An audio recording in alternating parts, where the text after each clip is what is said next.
Hello. Today we are going to be talking about premarital counseling and why it's important to you. Now, your relationship is an absolute investment, and before you decide to walk down the aisle, how can you give your marriage the best possible chance? The divorce rate is at 50% and rising. You don't want to be a part of that statistic. So let's go through some reasons why premarital counseling is for you and what you will learn. In this video, we will be talking about role changes, communication, sex and intimacy, goals, your wedding day, and life after the honeymoon. There are several changes that take place when you get married. The first one we'll talk about is the role change. Now you may think, what's the difference?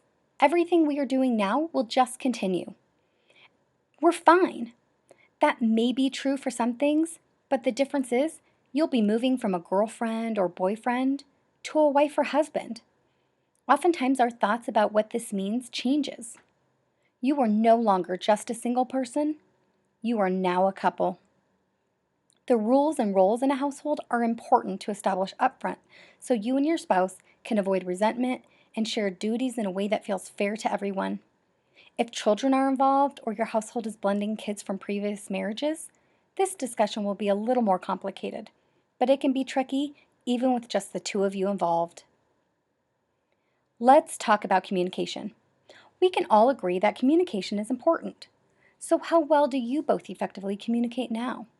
Do you feel comfortable talking to and confronting the other person? Oftentimes, we are not taught how to effectively communicate. We are modeled from others, and typically their styles aren't very effective either.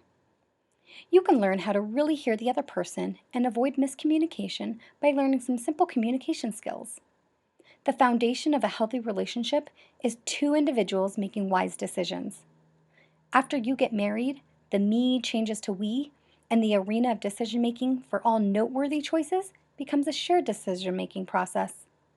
By respecting each other's feelings and emotions, the journey will always be smoother. A good marriage helps you to mature in many aspects, such as patience, forgiveness, endurance, and tolerance. Next, let's talk about sex and intimacy. These are also very important aspects of your relationship. Marriage changes your sexual activity in some manner, shape, or form.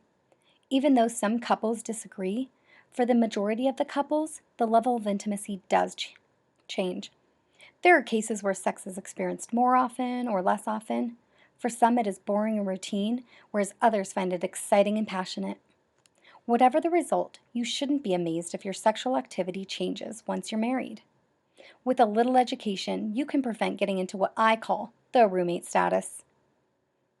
Now let's discuss goals. Not everyone remembers to talk with each other about goals. You need to be open and honest with your spouse.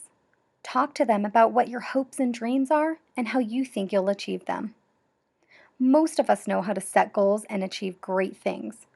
The problem comes when life changes and we are unable to adapt and renegotiate our goals or achieve our dreams using other means.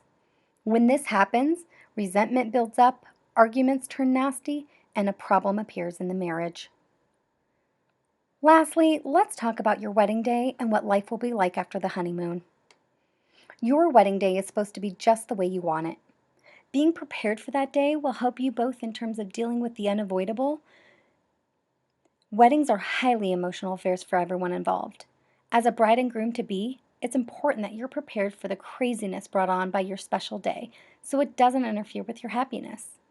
Creating a wedding day plan is one way to define how you want your day to go, so all of the unpredictable yet oh so predictable events are handled easily and without too much interference.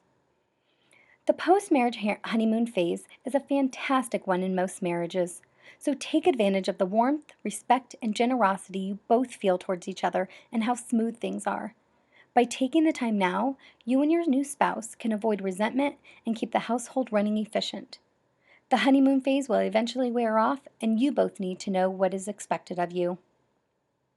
I would like to thank you for taking the time to watch this video, and I truly hope you enjoyed it. Now it's your time to call us and find out how we can assist you.